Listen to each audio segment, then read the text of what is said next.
Aujourd'hui, Kenya na mbonda zonge kini. Bande wana ngai. Kenya na zo bate. Quand se rappeler nous à l'époque quand ba Kenya ba kimi potosika na nous. Kenya c'est la mission que nous azonga Kinshasa c'était parce que bande comment na bande ko na ba collègue na ba chanteur to ba zo ko rendre mon visite ba ko kabelo ma mbongo. Il était à la poste na avec 70 €.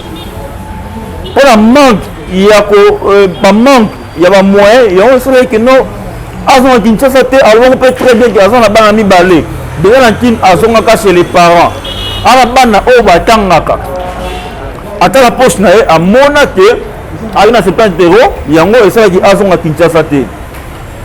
Aujourd'hui, ndé a se décidé azon ka Kinshasa bandeko na ngai botse ko finga na ba commentaire que Kenya ba lien famille beniye, Kenya za zoba azumuka ndate pourquoi azon Kinshasa. Kenya za mkolo ala responsable leka na lobaki ayebi nini o alingi abipe nini o azosala soki da mutu ye moko albert atima na poto pona aagi na mbongo te parce que tu vas quitter la voyage wana mais le même mutu wana animi ko zonga na Kinshasa cela veut dire que mutu wana ayebi nini o ye aye ko luka na kata Kinshasa. Premièrement Kenya basolaki na maestro Kenya na Kinshasa bongo déjà basombele véhicule ya sika ndo basomeli bamasa na bango oyo baza na États-Unis wana bato baza balobaki véhicule eza nini véhicule ekufaka. Deuxièmement Kenya ndenge azongi bongo aye na baarme na ye oyo ayebi ke non ebokobanda koyede asurvivre awa na kati ya République démocratique du Congo. Eza vie privé na ye nga toaki na Kenya tosolaki na ye eza vie privé na ye na réflexion maestro parce que maestro abi aza na baalbum ebele koleka héritier Nabi na Fredon baza ba inférieur na ye.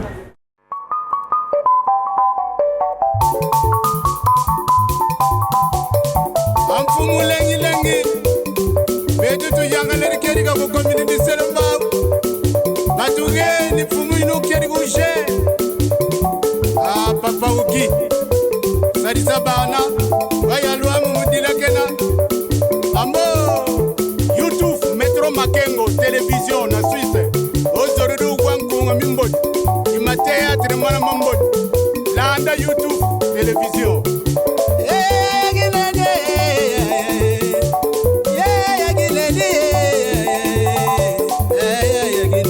salon Flori mama moyimwene mamwene kuna yuyufuna Roger mwana mama bala maganda boyigoyela ungeri ki maganda boyigoyela yafisa lengi lengi ferose yagine Ferozi makangwe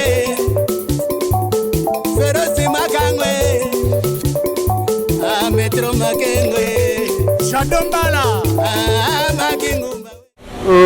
Bonjour fidèles internautes de Metro Makengo Tapis Rouge. Merci na ndenge bozali toujours continuer de renouveler confiance à nous la carte de chaîne Nabino. Merci encore une fois na ndenge bozali toujours continuer de s'abonner. Pour te remarquer que après la mission au sala nombre d'abonnés na biso bazali ko baksama wana ezo laksa vraiment que non to c'est la bleu musala kitoko yango to ko remercier bino pe to senga na ba ndeko o bazuli baku yo tala biso pour la première fois na kata chaîne o bandeko bazuli baku na analyse ya Christian Vangu le papa bonbon bo s'abonner et belé na kata chaîne o parce que to peut s'abonner ba news précise pour aura toujours à jour pour na informer bino. Alors, Christian Vangu le papa bonbon, na yeto solano mon qui tout ça analyse par rapport à actualité pour utiko la biso parce que tu rappeler que Kenya na mbonda o azala ki bongo artiste abane ko évoluer na Villanova batteur o avec la mbonda le to ba na lingala ndeko biso bo tra biso bo ebi no ndeko Kenya na mbonda ayi parmi ba artiste musicien ba kimaki bongo maestro na Lyon to maestro ba keneno na Lyon pour obeta concert bango yi prévu na double mix to rappeler que Kenya na mbonda ayi parmi ba musicien ba kimaki maestro. Alors à l'époque au Kenya na mbonda ba kimaki maestro to monaki na presse biso nyonso même ngamo pe to ayi parmi ba chroniqueur o ba sala ba analyse pour na ko déplorer comportement ya ba musicien maestro de ba kimaki. Et surtout que Kenya na Mondaï parmi les chefs, il y a Villanova, abetaki même pas concert et ça les kimaki et on ça ba analyse ça ba émission ya ndenge na ndenge pour na ko déplorer comportement ya Kenya na Monda.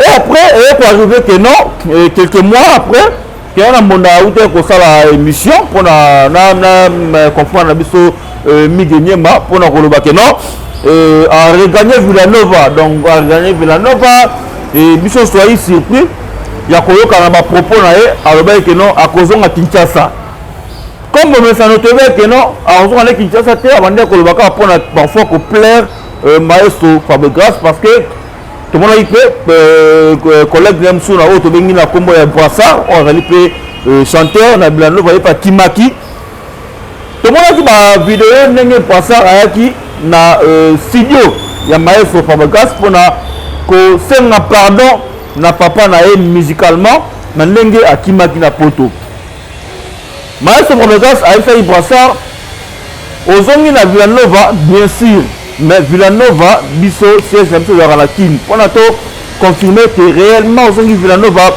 est-ce que akolinga kozonga Kinshasa Brassard andimaki alobaki non akozonga Kinshasa acte ya mikolo eyaki koleka toremarkaki que Brassard azonga le Kinshasa te pe vidéo atonga yaki ezalaki publié na ba page ya l'artiste maestro Fabregas bafingaki Brassard que non azoba balien ya famille na bango ezobenda ye aya kozonga et puis deuxième artiste musicien oyo ayi ko se prononcer laki bongo Kenya na Monda bandeko botala so partout na monde entier boyeba que non na moment oyo bona na émission oyo Kenya na Monda kokodi moto Monda ya Fabregas oyo akimaki na poto 8 mois après parce que bakimaki na mois de décembre sikoyo tona 8e mois 8 mois après andimi kozonga Villanova et chose grave na mito toloba boye Kenya na Monda aza na Kinshasa Kenya na Monda aza na Kinshasa barefoule te Kenya na Monda aza na Kinshasa po azongeli musala na ye awa na kati ya Congo République démocratique du Congo précisément na Kinshasa donc Kenya na Monda aza na Kinshasa po bandeko oyo bakotya tembe ngai personnellement nazalaki na Kenya na Monda ye na Kasavubu na la crèche hérité tamba réalisateur émission oyo pendant que naza koloba boye illustré vidéo oyo parce que sa vidéo nga moko naaki na Kenya na Monda na filmaki ye donc mpona kolakisa bandeko na nyonso baboye na biso nyonso ya Metro Makengo Tapis Rouge te Kenya na Monda aza na Kinshasa nasoki hérité tamba aza koillustre biso vidéo oyo pe hérité tamba illustre mpe photo oyo Kenya akangaki na avion par mateki avion quand je vole na ye pour la regarder Kinshasa.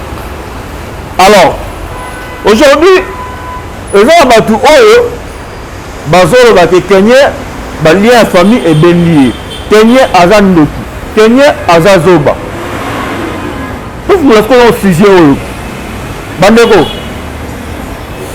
kovanda na poto eza bien parce que poto na vie sociale boleki na bino biso awa na République démocratique du Congo to so mama Congo parce que ngana congolais na bana ba pays biso Afrique mingi te koleka nde na bana awa na kata Kinshasa na Congo aujourd'hui Kenya na Monda asali choix ya kozonga Kinshasa bandeko babengi ye zoba bamoso bengi ye ndoki Kenya mo le très bien vu na ye eza musique na poto aza ko se retrouver na ye te yango a préféré azonga Kinshasa pour asa continuité na musique na musala na ko faire déjà na kati ya Villanova alors to réfléchissons ensemble Kenya tendimi azonga Kinshasa est-ce que Kenya na mwasi te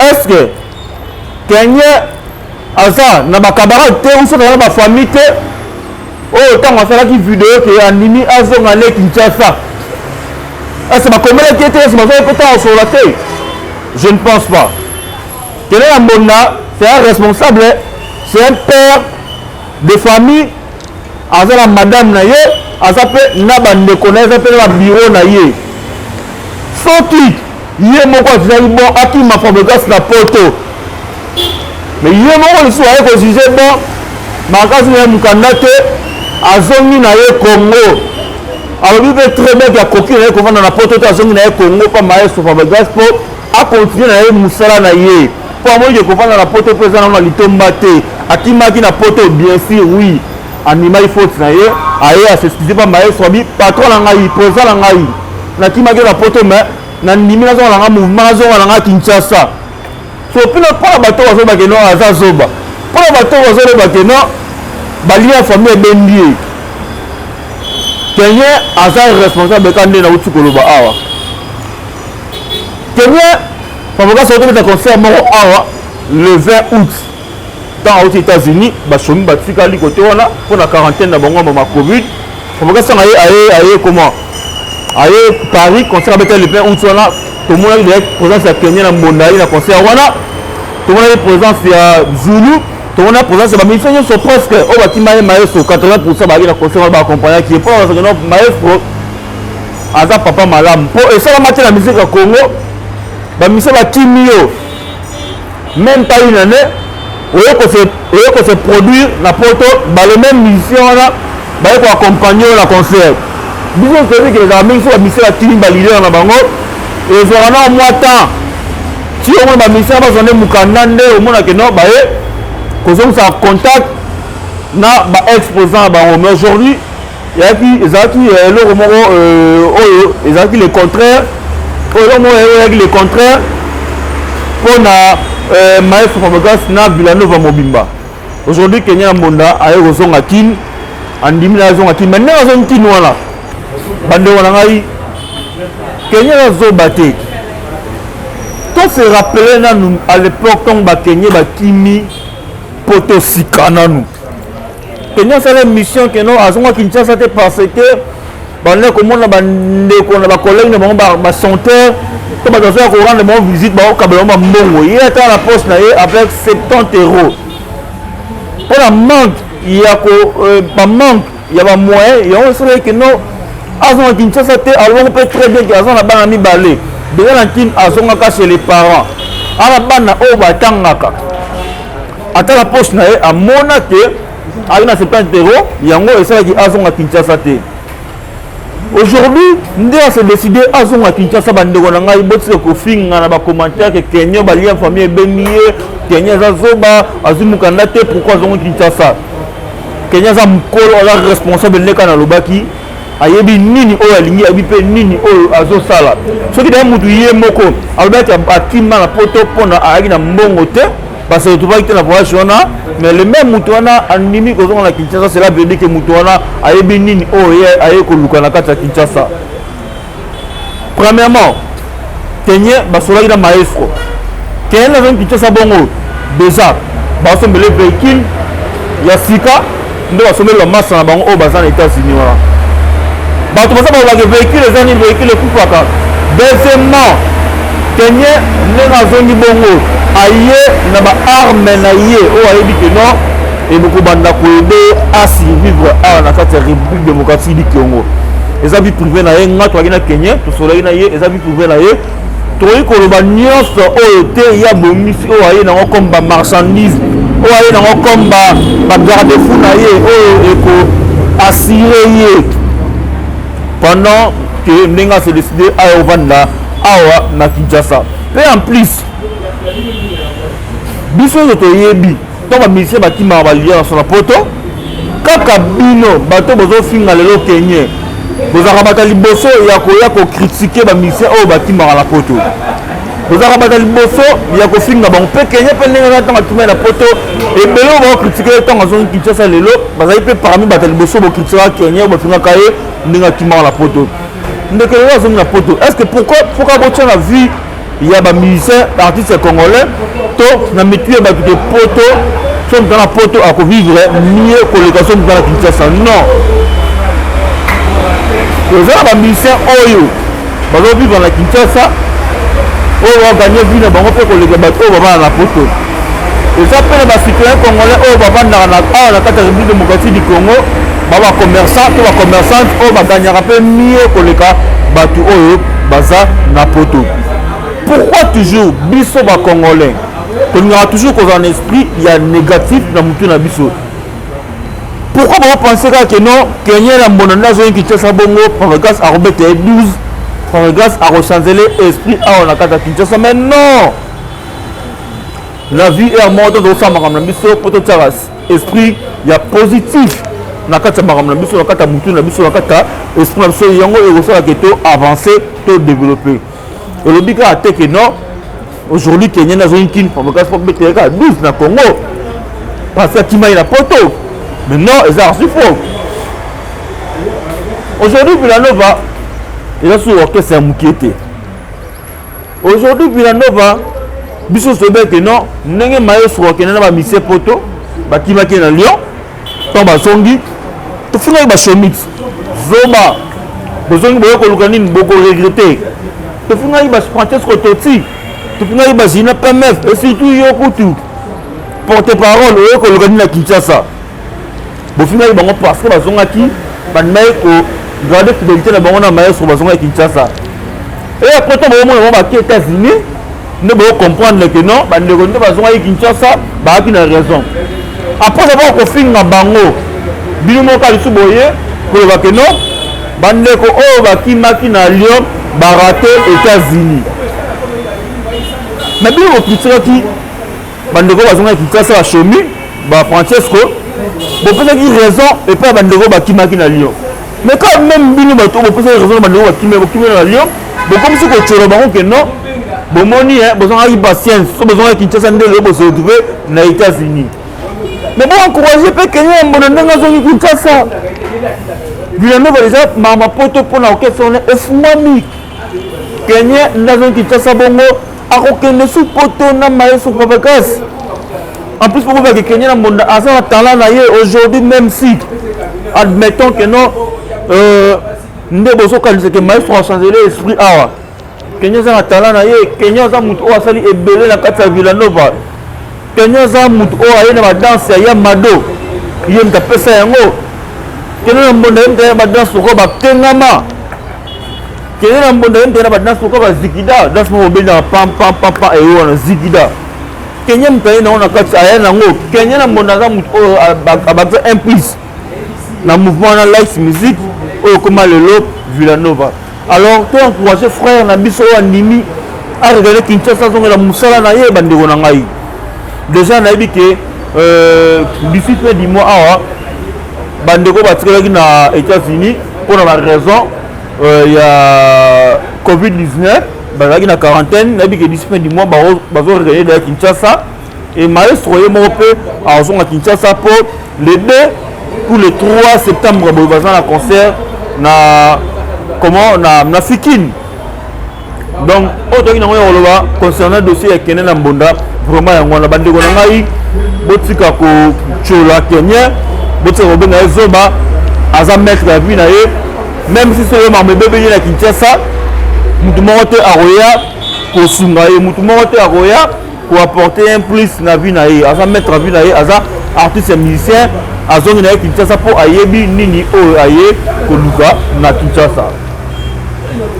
Deuxième sujet to lobela na kati analyse na biso ya lelo et ça par rapport il y a sortie médiatique récemment il y a Maestro Fabagas biso tolanda ba propos na ye et pas ya ndeko migenye maestro lobi que non ba héritier watana be yezo ngona ba lokwa ba jeune talent ndeko ba bina file parce que bazana ba disque mukie par rapport à ba disque na ye parce que ça a 10 ans de carrière ba on ba atteindre 10 ans de carrière donc il y a ça lokola supérieur na bango na makambu ya ba album pe na makambu ya ba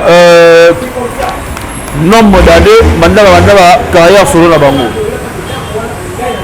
et tout qu'on a hérité watana be pas jazz Kavulu a expliqué très bien que quand on a un nombre d'albums pour les cas artiste c'est tout le but aux grand musicalement aux grand dans la carrière et quand vous avez pas pensé ça mboka na biso apparemment hérité watana be il peut, non bien, il peut avoir raison. Parce qu'aujourd'hui, Maestro Fabagas a plus de 3 albums. elle a plus, bien que non, elle a plus de 3 albums.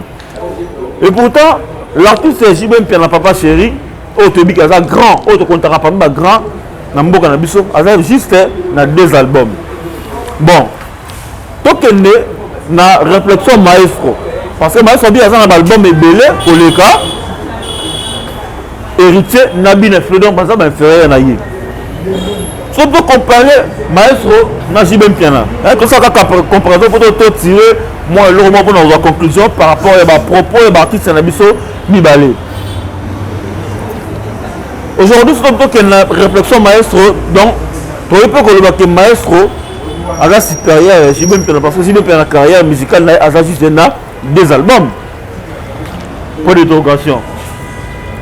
Ce qui est que maestro, à la supérieure, il y a JB Mpiana, ou on a ce qu'on trouve à Kolobakeno, héritier Watanabe, à Kokipe, qu'on a raison, il y a Kolobakeno, qu'on a un album belé, et ça synonyme, il y a qu'on a la grande T, na Mboka na yo.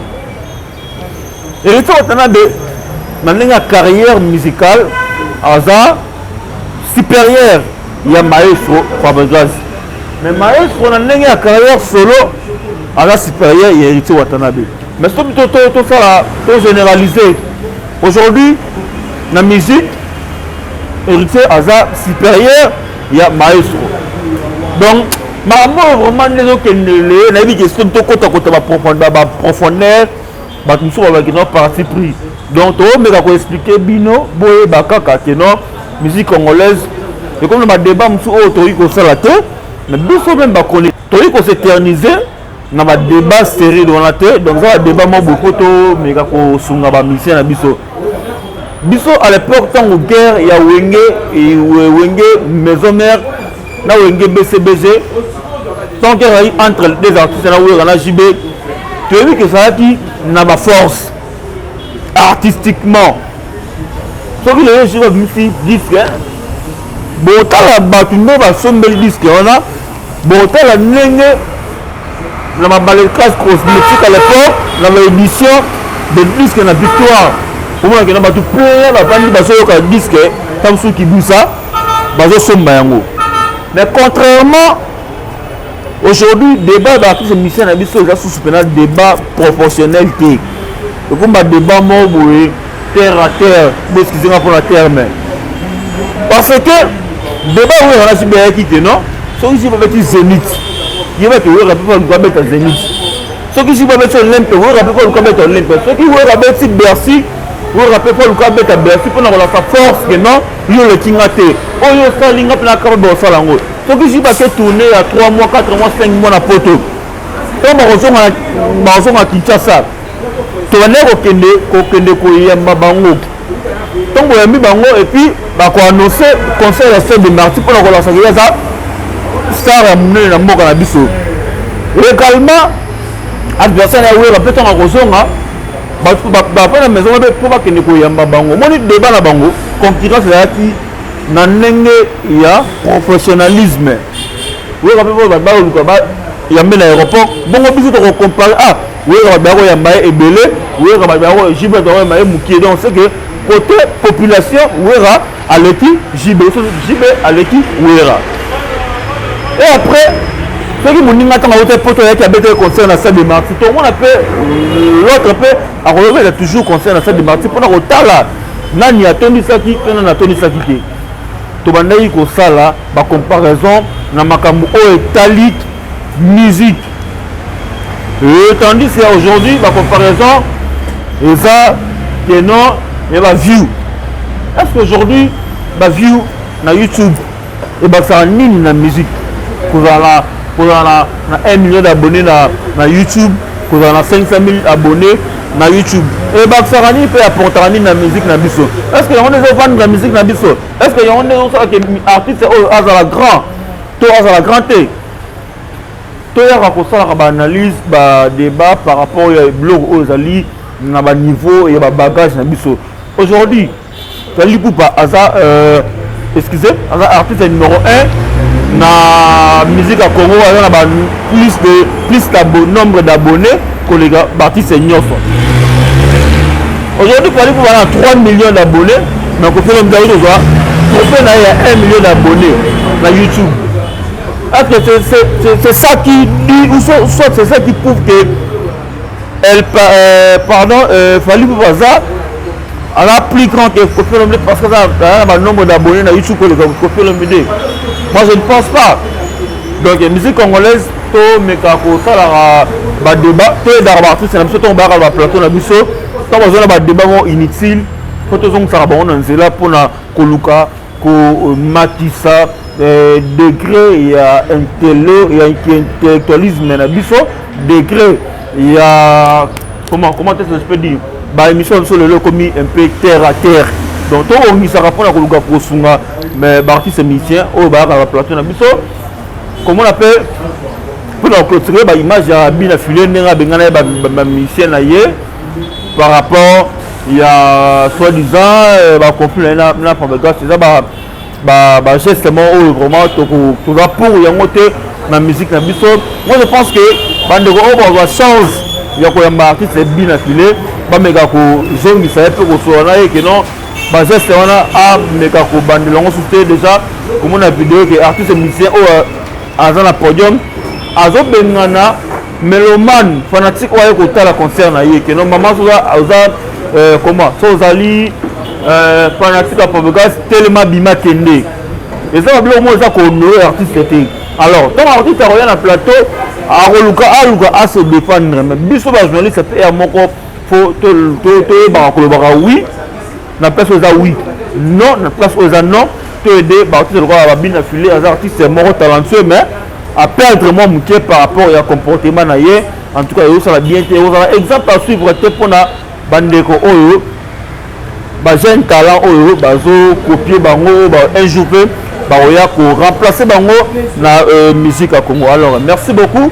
na bandeko so batali biso batali Christian Bangule à travers analyse de Salibino. Donc il faut s'abonner à la chaîne Biso et aussi la Biso promo qui toko mingi pour partager vidéo parce que bah mission éducative bonde ça la bien bah mission ça raté que toi pour na benjir toi pour na babuzoba ndé air mobile wa botala Biso pe na partout ma poto wana bo mona rangonde intéressant mais bah mission bonde mission ça peut intéressant donc faut to bannir on va lire buzoba na kata presse congolaise faut to bannir on va lire bêtise ya buzoba ya benjir na kata musique na Biso. Pourquoi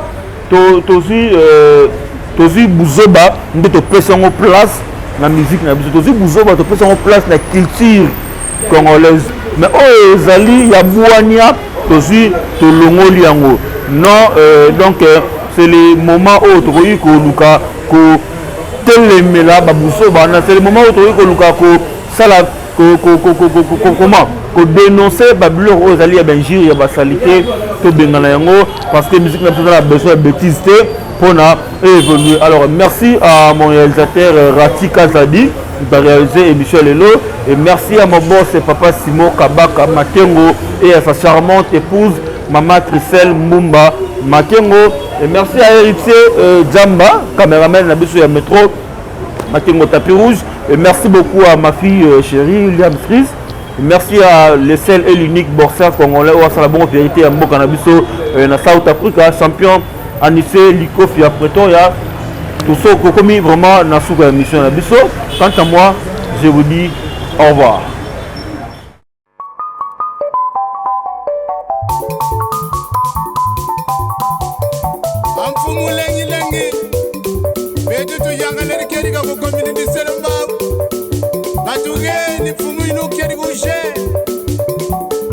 Papa Uki Sadisa Bana Bayalwa Mumudilakena Ambo YouTube Metro Makengo Télévision na Suisse Ozoridu Wankunga Mimbot Imatea Trimana Mambot Landa YouTube Télévision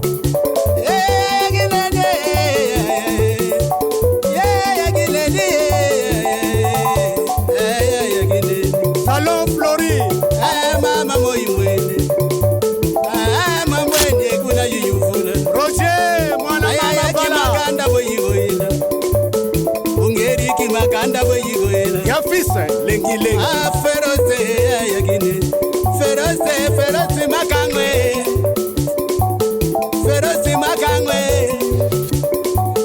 Metro Makengwe Shadombala